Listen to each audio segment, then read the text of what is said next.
Hey there, my name is Mark, and if you're seeing me for the first time, well, I go by the pen name Mark Allard-Will, both for writing for comics and for the coverage of virtual cycling events, largely as a commentator and largely on ZMS Esports Studio on a variety of virtual cycling platforms. And speaking of virtual cycling platforms, well, we are here today to cover yet another virtual cycling platform and for me to review it. And as you can tell by me saying yet another virtual cycling platform, 2022 and 2023 have seen a literal plethora of virtual cycling platforms jump into this burgeoning market. And what does that distinction of virtual cycling platform mean? Well, in difference to video training platforms such as Wahoo System X, what a virtual cycling platform is it's a video game based environment, in other words a virtual environment, largely on the Unity engine, and that seems to be mostly what all virtual cycling platforms use, except for one, which is on the Unreal Engine, which I will cover at a later date, and I promise I will come back to that one. So what happens in a virtual cycling platform? Well, for indoor training, largely for roadies or road cyclists, but many other disciplines of cycling too, you would attach your road bike or other kind of bike with rear wheel off onto a direct drive smart trainer. This will then feed live data into the virtual environment, influencing your avatar, the speed your avatar moves, the speed at which they can climb, and therefore creating competition with other virtual avatars, which are other real-world people training in their home. So who are we covering today? Well, we are covering the brand new startup out of Hamburg or Hamburg in Germany, and that is Crankup. Crankup is currently free to use, and we'll talk a little bit more about that as we get deeper into today's review. But for now, why don't we kick off this review by taking a deeper look at the sign-up experience. So we've taken a look at the sign-up experience. We have to look at what happens when you first download the game. You're introduced to this either login or sign-up window, and really all you have to do to sign up, to begin with at least, is enter your email address and password. You'll see very clearly the requirements needed come up, which is very good. That's very explanatory of Crankup, and that really helps you understand what is needed. And of course you then have to confirm via email so that you verify your email to verify that you are indeed a human and that you have signed up, and then you begin a little deeper into the sign up process, which we'll look at now. Once you've done that, you can then proceed to logging in with simply just using your email address and password that you signed up with, of course.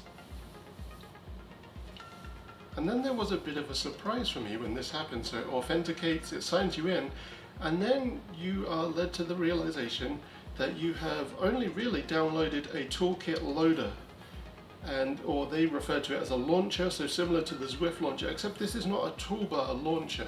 This is actually a full program, a full app if you will, that is a launcher. So it turns out that that big download you've done is still not the full download of the game, and you have to download yet another 3 to 4 gigabytes worth of stuff to actually have the game available. You'll see there on screen it says about system requirements, and it does specifically say that at the moment Ant Plus is necessary and that they do not currently support Bluetooth. So for some that may be an issue for trying out this app, but it does also say that Bluetooth is planned, so that is a good thing. And welcome to the first playtest, as it says here, and the download takes a little while to go through. So we'll finish our look at the sign up process here, and then why don't we jump into looking at the game, if you will, or looking at the app as a further whole. And upon launching the game for the first time, you'll be met with this screen, which asks you for some vital data, including your first name, last name, but most importantly your weight and your height. This is so the game can, of course, give you the most accurate data possible, but we'll back to this as we get deeper into the review. So as I go through and enter my data here, this will allow me to proceed. You cannot proceed without entering this data. It will not let you pass. And then this is where we get into our main root menu. As you can see here, we're in the paired devices menu, and that has already found all of my devices via ANT+. So kudos for that. That's a very fast setup process. But let's take a deeper look at the menus that we have here. So profile, that shows the data I've just entered, but importantly it shows FTP there as well, and we'll come back to that later. Shop is not currently available, that is a work in progress, and it's something that they're going to bring back. And then we have Locker Room. This is where you can customize your avatar, the bike your avatar rides, and the equipment that you have on. I found it interesting that somebody in Hamburg in Germany has an affinity for Americana with a cowboy hat and US Army hats that you see there. And so opting for the standard helmet. But then you can change even the eyewear as well, and there's only two options: not wearing the sunglasses and wearing them. And then skin tone, of course. And then the full set, that changes your entire kit rather than just focusing on jersey or the bib shorts. And then you have a very comprehensive setting menu with all of your volume, audio and trainer realism, as well as obviously being able to set your Strava and connect your Strava, something of course important to all of us who train indoors. And last but not least, we have our selection of maps, and for this test ride for the review I opted for the longest route on Crankup, but that also came with the caveat that it has the most climbing as well.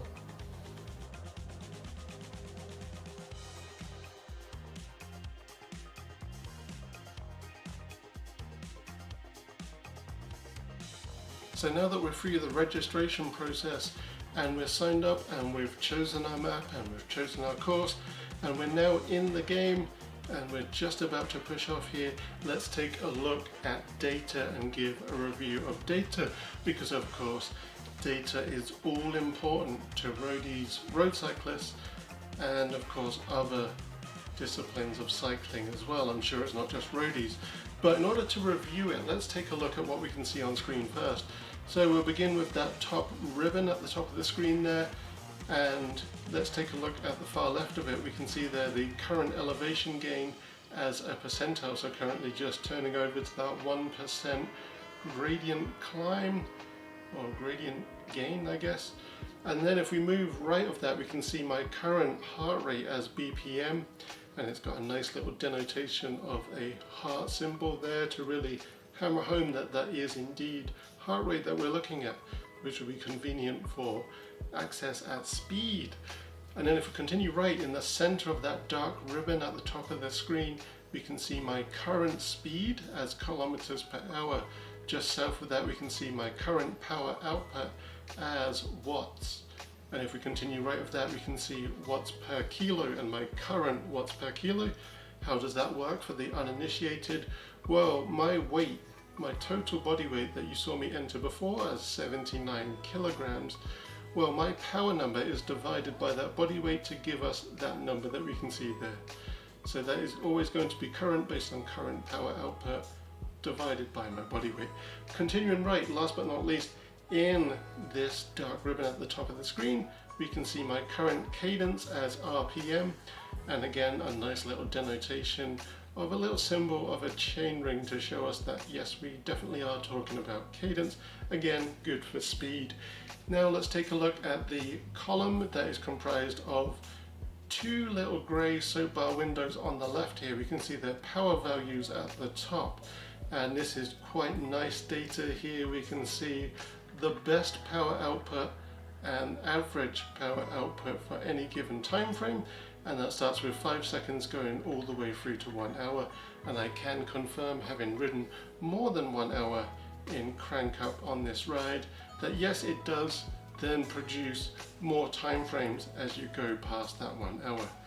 Now south of that we have power zones, and this is where I encounter an issue which we'll review later, but that should be telling you your current power zone based on your current output. Now if we flip over to the right hand side of the screen, again we have a column comprised of 2 light grey soap bar windows, and we can see Crankup there as the F2 function, and you can essentially import a bot based on exactly the metrics that you wish to compete against or train against for your personal preference. And that's a really nice function actually, that you can fully customize a bot and just spawn it at will, and you have all of your metrics there, and we will review that in just a second. You can set the metrics of your bot and then just hit the spawn button south of that. To the right of that white spawn button we can see that green teleport to player button, and I am left unsure as to what this is. I don't know if when you spawn your Crankbot, if it spawns on the start line of the course you've chosen and you have to teleport it to you if you've moved beyond that, or I don't know if this is a social function and this is to teleport you to a player that you wish to ride with. I am not sure, it's a little bit unclear. Then just south of that we have the chat window, which is of course a type-based chat social function. And then if we look at the bottom center of the screen, if we look at the game window to begin with, the bottom of that, you can see there a green waveform that's producing as I continue to ride, and there's that red line that tapers its tail into amber, then into a solid yellow. So it should be fairly obvious what these are if you've ridden any virtual cycling platform before. That line that ends in that red is my current heart rate. The waveform beneath that is an exertion profile that's based on your current power output. And then last but not least we have this dark grey ribbon across the bottom here, and you can see in that top band of that ribbon that we can see it tells me my current distance travelled in kilometers. Then to the right of that we have my current elevation gain. In other words, how much have I climbed up until this very moment. And then continue right of that we have my elapsed time.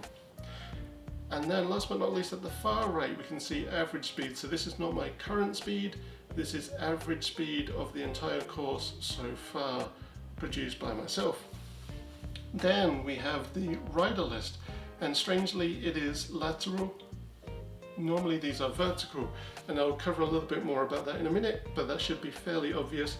The green button there on that rider list is me. We've got the front denoted on the left hand side and the back denoted on the right hand side. In other words, front of course being who has travelled the furthest or the fastest, in other words being the furthest along the course so far, and I'm second place in that so far. And then obviously the person who has travelled the least from the start line is the back. And that covers the metrics that you can see for data on screen, but let's give a quick review of that. So in review, how do I feel about the data that is provided here in Crankup? Well, I'm going to be honest with you, and I really want all of my reviews to be overly positive and generally just a really positive thing, but we do live in the real world. And yes, I do want to go easy on Crankup because yes, I do know that they have only just released, but the thing is they have told the world and they've projected out to the world that this is not beta. They've released it for us to be the test ride, but not in beta, in a full release. So I will review it as I see it, I'm afraid. And the way that I see it, the way that I see data is that it's wonderful. They've given us all this wonderful data, but it comes at certain costs. And let's take a look at what those costs might be. If we look at power zones, you can see that no matter how hard I ride, it's staying in zone 1 active recovery. And what is that to the uninitiated? Well, that means when you're barely turning the cranks at all, you're barely putting out any effort, you're 100% in the recovery zone. And that's not the case, of course, because of course I'm going harder than that. So there's a problem here, and that problem is that when I signed up and when I went through that post-registration data entry process, you know, where I added my name and my weight and my height, there was a second screen after that where I could enter my FTP, as you might have seen. Now, because I left it as 0, the game is registering that my FTP is just 0. That of course doesn't make any sense. Now most virtual cycling platforms, and you can name any one here, if you just left your FTP, because you might not even know it, if we're to be honest with each other, if you were to just leave it and then just ride, as I've done here, it would begin to calculate what your FTP might be, and it would begin to record that down. And the way that it would do that is it would find what your maximal is, or the maximal output that at least you've put into the app or the game through your crank arms, and it will take the minimum as well. And it will find what the 70% mark is, because FTP is generally speaking 70% of your maximal. In other words, it's just really just that shade above what you could hold all day long. So it seems that Crankup doesn't do that, and you might be thinking to yourself, well Mark, hold up there, give it credit, you've not really ridden enough time yet. But bearing in mind, I rode about 2 hours in here and it still didn't change. It still hasn't changed a few rides in. So that to me is a problem, and as I went through the menus there, and yes, I didn't go in a deep dive through those menus, but when I went through the menus I didn't see anything that looked like a ramp test or a slope test that would allow either you to know what your FTP is, or the game, or both, to know what your FTP is. So it seems to me like you have to come to the party knowing what your FTP is already. Then if we look at the Crankbot thing, the issue that I have here is, let's look at the metrics that you can set here. You've got power, and it denotes to you what power is. It says that that's watts in brackets there. And then if you look at the ascend adjustment and descend adjustment, it's percentile. Is that a percentile of the power above, or is that a percentile of speed? Now I know of course when you're climbing in road cycling and any other form of cycling, you're going to try and hammer through those cranks a bit harder and put more power in, because of course you want to get to the top the safest and easiest way possible. You don't want to lose your momentum in your crank arms and topple over. So there's normally a bump, so it seems like yes, this is telling us that you'd have some adjustment for power in the climbs, but then the descend adjustment confuses me, because you're not going to gain power on a descent.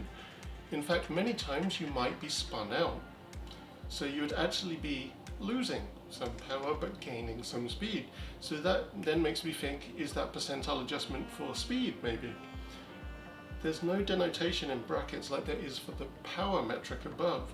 And then if we look at system weight, that is of course the weight of the bot, so you can set that at either your own weight if you want to compete against yourself and train up against where you were previously, or you might set it at a lighter weight so that you can really train up against something that's harder and stronger than you.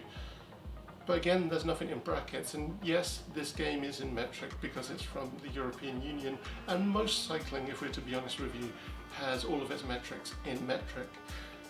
So we can assume it's kilograms, but there's nothing there to tell us otherwise. And again, as I covered before, that teleport to player button is confusing. Is that to teleport the bot that I've spawned to me, or is that to teleport me to another rider? So if we look at the rider list at the bottom of the screen, it did take me a long time when I was riding in game here to realize that it was indeed telling me how far either a rider behind me was behind me, or how far a rider ahead of me was indeed ahead of me. Because look at how tiny that font is for the either distance gain I have over people behind me and time gain that I have on people behind me, or the time I've lost to people ahead of me and the distance lost to those ahead of me. That font is just too small. And now finally, for this review of data, let's zoom out and look at the game window overall. Do you feel like it looks cluttered? Because unfortunately I do, and again I really wanted to be very endorseful of Crankup, but look at how cluttered this is. It gives us all of this wonderful data, but it comes at the cost of this clutter. And yes, I know that those F functions will minimize those windows, but when I do, I lose all of that data. And that for me is a little bit of a problem. And there's that other issue of, let's look at the game window itself, like the actual window into the virtual world. Because of all of this stuff that is taking away the real estate of the actual virtual world, I'm not sure about you, but it feels to me like we're losing that immersiveness because of all of this stuff that is cutting off this porthole into the virtual world that we have. So it really does look like we're looking through this little tiny porthole amidst all this data. So for me, unfortunately, I have to say, yes, there's really good data here, but I have to balance that by saying it does come at an incredible cost, unfortunately. So with that covered, let's take a look at how Crankup felt. So answering the question of how Crankup felt to ride is a nice and easy one, and this is one where I do get to give kudos to Crankup for what they've done here. So as you saw, as I loaded our course here, as I went through the menus, and I believe it was in settings, you would have seen that I had the trainer, was it trainer realism, I think it was, set to 50%. Now does it feel like it's only half of the gear ratio that it would be outside and half of that chain tension and resistance? It actually did. So, but that comes with a caveat there that is my fault actually. I should have really set that up to 100 so that I could adjust my gears to how I would for climbing these actual gradients. What I did instead is I left it at 50% and I felt like I had to gear up on the flats above where I would normally be on flats. So when it came to the climbs, it did actually bring in that adjustment of how it feels with that resistance for climbs through my Tax Flux 2 Smart Trainer. And that came with a lot of pain. It really hurt going through those climbs. And as you can see on screen here, I was kind of suffering actually. It really did hurt my quads and glutes because I was having to over adjust for that. So I would recommend that if you want it to feel like it does in the real world, go up to the 100%, and if you have to shift down, you have to shift down. But wowee, that stung. So that was my own fault, and I do actually have to give kudos to Crankup for how they made that feel. And last but not least, let's take a look at how the game looks graphically. And again, another kudos from me. I think this does look very good. However, as I've covered before, I do feel like graphics in the virtual cycling space are an arms race. Most producers of virtual cycling platforms are using the Unity engine, so you're literally getting like for like comparison to comparison of each set of graphics. So it's kind of a moot point maybe. So in saying that, how do I feel about Crankup? Well, I'll hand back over to my former self. So, in having reviewed Crankup, how do I feel about it? Well, I do have to be unfortunately quite honest and say that I feel that Crankup does need some work. I feel like it does give us some great information and data, which again is very important to cyclists who take this seriously. But it comes at certain costs and caveats, as I covered, and it comes with the question of who is Crankup actually for? Is it for the gamified indoor training audience, or is it for serious roadies who wish to take their training unbelievably seriously? Well, it seems like that's a difficult question to answer. It seems unsure of what it is and what audience it wishes to gain. So I do think that Crankup needs to examine certain things. And one thing I wish to come back to that I covered earlier is the pricing model. Now it says on the website that it's free, and it is free, and it seems to suggest that much like my Whoosh, it intends to remain free potentially forever, which comes with the question of where will the money come from further down the line, and will Crankup actually be able to survive? With my Whoosh, I believe that because they are in the UAE, there is money perhaps from certain industries, and I think you see where I'm going with this, that will ensure that that sticks around. And also getting partnerships with things like the UCI, that really does help. But Crankup is coming to the table without any of those lead foots, without any of those advantages, if you will. And that is perhaps a problem for their longevity. Maybe I'm wrong and maybe I'm being a little unfair there, but that does come with questions when you say this is going to be free forever. There are server costs attached to having a game like this. There are dev costs, there are security team costs. There's all of those costs attributed to it, so that does raise questions. And I don't know about you, but Crankup for me, it does remind me of the Belgian techno hit Pump Up the Jam. And because in my mind I was singing along Crank Up the Jam, and I know it's not Crank Up the Jam, it's Pump Up the Jam, but it did make me think of it, so that's an interesting thought, and a thought that is, you know, just thrown out there at random from me, and you're welcome to it.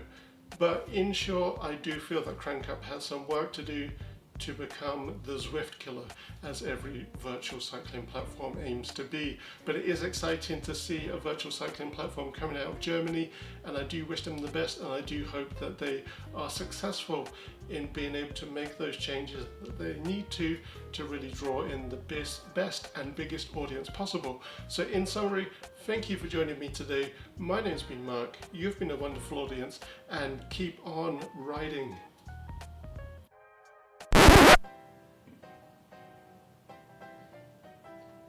Pump up the jam, pump it up, while your feet are stomping and the jam is pumped.